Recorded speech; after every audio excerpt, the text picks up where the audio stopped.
Well, black musicians have historically been the heart and soul of jazz music. As part of Black History Month, our Jessica Lowe takes a look at Oklahoma's influence on what is a true American art form.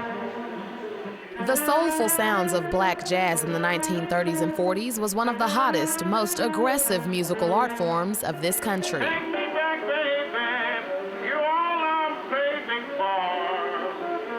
But black jazz was more than just good music. It was a tool that united a community of musical talents right here in the heartland. The black community has always had good roots here in jazz. And before integration really came into being, we white musicians would come over here to the black clubs and sit in with the bands. Gail Williamson, who some call the grandfather of jazz, clearly remembers Tulsa's Greenwood district as a jazz powerhouse, an area that he says gave birth to many international jazz stars.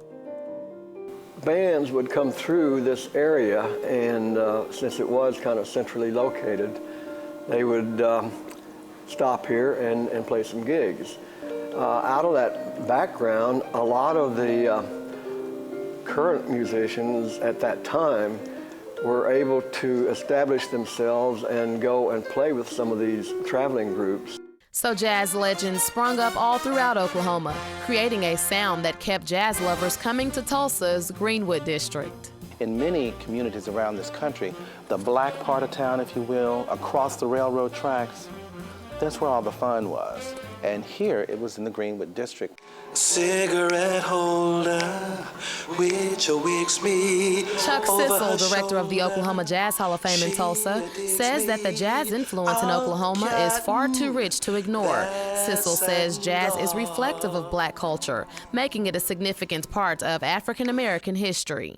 Well, music, period, is important to African American people. It's just indigenous to our nature. We love music. We love dance. It's Africa to hear. And you can find Oklahoma's black jazz roots at the Oklahoma Jazz Hall of Fame, a collection of musical history that founder Maxine Horner says is not only inspirational, but educational. It's such a base for really understanding music. You know, the improvisation of the music, you know, is just one of the things that I would hope that we would get more interested in and study more about. And the vision for the 18-year-old Jazz Hall of Fame continues to grow. In the fall of this year, we're moving to Tulsa's old Union Depot building, one of the great Art Deco architectural wonders in the city. We can have after-hour jazz out on the patio, so it's going to be a happening spot.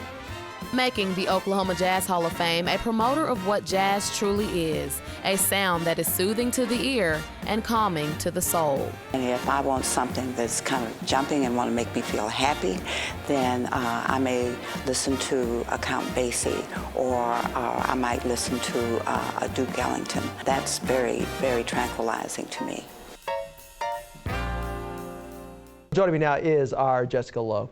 So Jessica, aside from exposing us to Oklahoma's rich jazz heritage, what else is the Jazz Hall of Fame known for? Well, the cornerstone mission of this nonprofit organization is their music arts education for kids, especially those who are disadvantaged. The Oklahoma Jazz Hall of Fame promotes programs that expose the true elements of jazz to young people and provides opportunities for them to become involved in music throughout the year. So what's on the horizon for next week as we look at Black Heritage Month?